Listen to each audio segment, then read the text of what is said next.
Hey guys, it's Marianne. Welcome back to Handmade. And I don't know about you, but I've been spending a lot more time on video calls. As someone who has to make videos for my job, I've always kind of avoided any kind of like video chat, but who could have predicted this grand new reality that we're living in? Anyway, what I'm quickly realizing is I need to up my earring game. So I've always loved wearing fun earrings, but now more than ever, when the bulk of the people you work with are only seeing you from here up, it's time to, make an impact, right? I feel like earrings are gonna become more and more important, and like lipstick less important since I'm usually wearing a mask if I go outside, but I digress. So I'm gonna try my hand at making some earth tone, nature-inspired clay earrings that hopefully will make me like the star of Zoom. That's enough talking. Let's get started. First of all, we need some polymer clay. I actually tried this with some different air dry clay. It went very poorly, like very, very poorly. So trust me when I say polymer clay is the way to go. Hugo's being really loud down there. Some polymer clay. You want some kind of rolling pin. Now, as you guys learned in other clay videos I've done, I really love this fondant rolling pin. It has these little rubber band guides that help you control the thickness. These acrylic rolling pins are also great. They roll it really smooth. You just want to use something as a guide to make your thickness very even. Like you could use 2 skewers. And then for the cutting, I have an assortment of round cutters. And then to make the jewelry, we have some E6000. This one comes with these little tips for jewelry making. And then we have various jewelry findings, jump rings, and a couple pairs of needle nose pliers. The first thing I'm going to do is I want to make, well, honestly, close to the color of my dress. I want to make kind of a terracotta color of clay, which I've got a lot of earth tones here, but nothing that's quite right. So I'm just going to take some little bits and mix them together and see if I can get something close to like this color, a little lighter, nice terracotta color. Pick it up. I want to mess with the clay, can I? Yeah, you can play with the clay. Lulu loves polymer clay, don't you? It's amazing. What are you gonna make? Tiny koala. A tiny koala bear? Yeah. That's cute. I'm gonna take a little orange, a little red, and a little of this beige color. Unlike marbling, if you're trying to make a new color of clay, you just have to mix, mix, mix, mix, mix, mix, mix, mix, mix.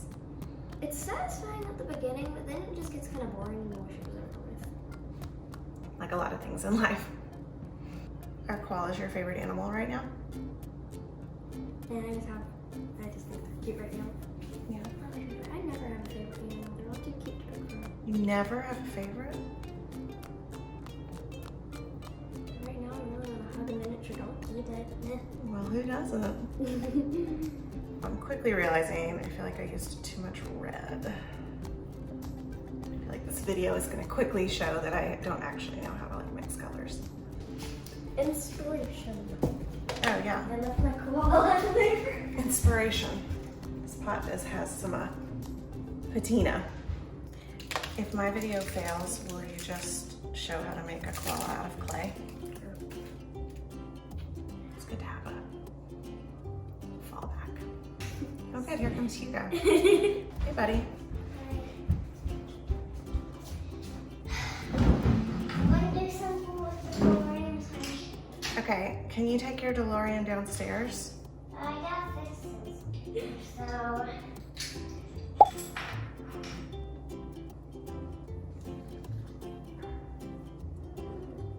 Okay, well this is not necessarily the color I was going for. It is pretty. I actually like it. It's brown. It's just mostly brown. We're just gonna roll this out using our fondant roller onto a piece of parchment. It only took me 2 rounds to figure that out. If you see any little air bubbles, just use a craft knife to pop them and roll them smooth.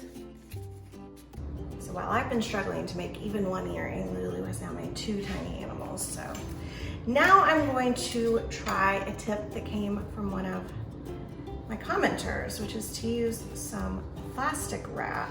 All right, and now we are just going to press these out.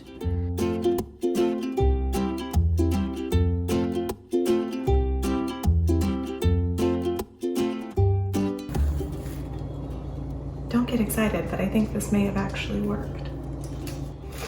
Thank you to the brilliant Bean who told me the plastic wrap trick, because I was about to scream. They're gonna look so good.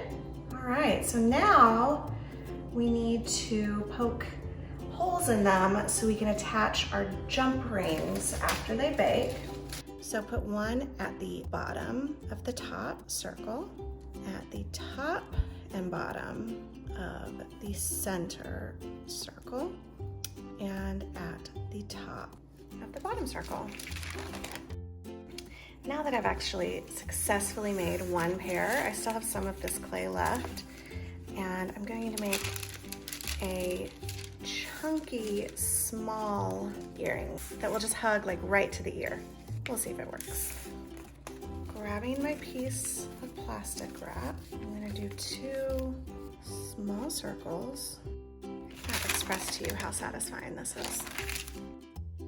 Peel off the excess. Now, we're gonna grab our craft knife and we're going to cut 1/4 of the circle out. So I'm gonna actually use the guide on my cutting mat. They kind of look like little Pac-Mans. Does anyone know who Pac-Man is anymore? Lulu, do you know who Pac-Man is? Yeah. Okay. All right, once you have all of your shapes cut out, you just want to pop them in the oven, follow the directions on the package of clay. These are going to bake at 275 for about 15 minutes. And because I know you'll ask, here's Lulu's bears. There's the little bears. They're so cute. Those are real cute. I think the little panda might be my favorite. Same. The claw is just kind of like a little bean shape. So now that our earring pieces have baked and cooled completely, we are going to take care of some of these rough edges. So just grab a piece of fine grit sandpaper and smooth those down. It's as easy as that.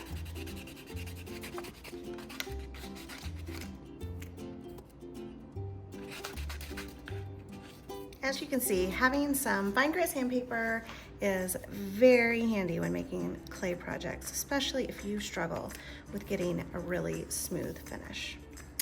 And now we're going to grab 2 pairs of jewelry pliers. You could do this with just one, but Karen Cabot once told me that using 2 was so much easier, and she is totally right. So you just take jump ring in each hand, and we're gonna really open this up because these earring pieces are pretty thick. And now we're just going to loop these guys together. So small to medium, just like that. And once you kind of get them both on there, grab both pairs of your jewelry pliers and close that ring. And again, these are pretty thick, so it's a pretty tight fit. If you want them to be more dangly, you could use more than one jump ring to kind of make a chain effect. It's starting to look like an earring, huh? All right. I am not a fine jewelry maker, so cut me some slack. Boom. I'm gonna set this one aside. To finish this off, we just need an earring back and an earring post. We're gonna grab our strong craft glue, and what I love about this one is it has this fine tip that you can use for jewelry and beading. And we're gonna put this towards the top. And we're just gonna set that aside to dry. and we are going to make these little guys. I think these are so fun, and no jump rings required. So it really could not be easier. We are just going to put a dab of glue and an earring post. We're going to set all of these aside to dry for a few minutes.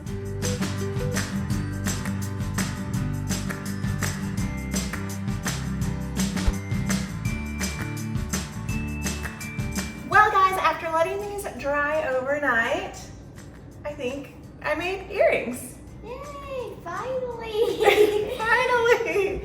So, are these exactly what I thought I would be making today? No, not really. Are they as successful as I had imagined? No. Do they look like terracotta? Not really. I still think they're cute. Lulu still thinks they're cute. I still think they're cute. I feel like I'm gonna look great in my next Zoom meeting. As far as these little guys, the jury's out. I may have to take another stab at this. But I have to say, even though this project was a little challenging, it did inspire me to try again. So I would love to hear from you guys. Have you ever made any polymer clay jewelry? I welcome any and all tips. And I think the most important thing that we learned is that while it took me hours to make literally one pair of kind of weird brown earrings, Lulu managed to make an entire habitat for no fewer than 5 pairs? 5 pairs. So who's the real winner? Would you guys like Lulu to come back and maybe show you how she made these little bears? Because to be honest, that might be a better DIY than this one. Let me know in the comments below. What else do we want to tell them? Don't forget to like and subscribe, and we'll see you next time. Bye.